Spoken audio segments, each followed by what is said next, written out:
Comic Cafe.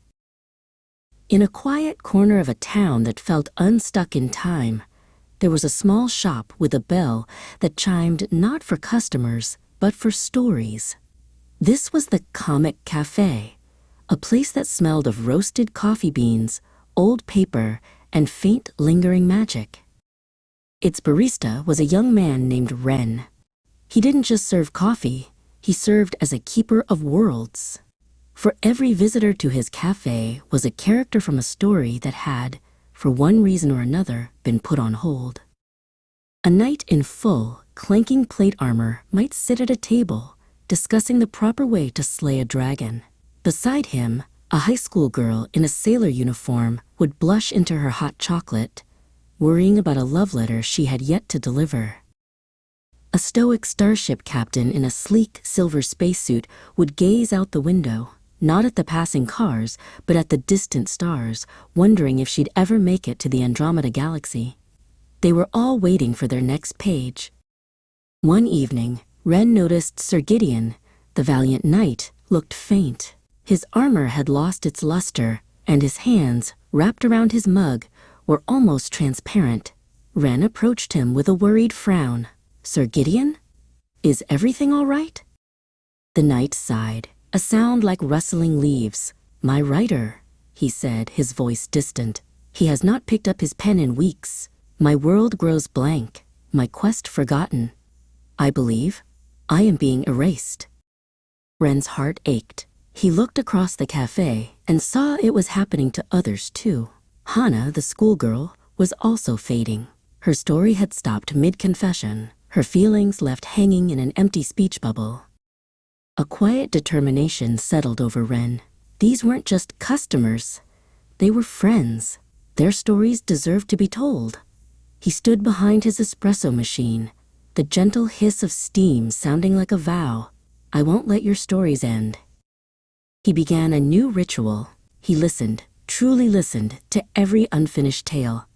He heard of dragons and distant galaxies, of classroom crushes and epic destinies, and for each one, he crafted a special coffee. For the night, he brewed a dark mocha with a dash of cayenne and cinnamon, drawing a dragon in the foam. "The dragon's fire mocha," he announced softly, setting it before the fading night. "To keep your courage warm." He sat with Hana for an hour, listening to her talk about the boy she liked, the way his hair fell across his eyes, the kindness in his smile. He wanted her to have the courage to finish her confession. For her, he made a strawberry latte, pink and sweet, with a delicate cherry blossom drawn in the cream. "The first love latte," he whispered. "May it be as sweet as your story." Night after night, he did this for everyone. He brewed a starlight espresso for Captain Eva that shimmered with edible glitter. He made a mysterious marshmallow macchiato for a young detective. But with each passing day, the cafe grew quieter, and his friends grew fainter. One night, Ren was the only one left. The cafe was silent, filled with the ghosts of stories.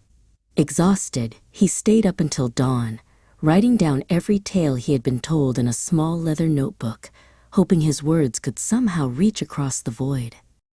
The morning bell chimed, startling Ren awake. Standing in the doorway, solid and shining in the new sun, was Sir Gideon.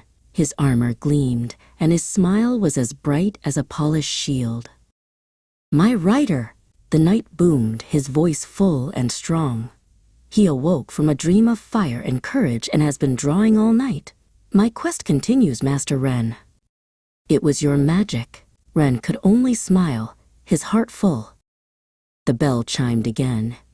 Hana burst in, fully solid and blushing a brilliant red. She wasn't fading at all. "He said yes," she squealed, waving a letter. He felt the same way. One by one, they all returned. The Comic Cafe was full again, buzzing with the energy of stories reborn. Captain Eva charted her course to Andromeda. The detective found his missing clue, and Sir Gideon rode off to face his dragon. Ren served them all, his heart a warm, steady light. The next day, the cafe was as lively as ever. The bell chimed, stories were shared, and coffee was brewed. but the young man who had been their keeper was gone. The barista's spot behind the counter was empty. On a shelf behind the counter, where a bag of special coffee beans used to sit, there was now a single, leather-bound book. Its cover was simple, showing a drawing of the cafe. The title read, "Comic Cafe," by an unnamed character.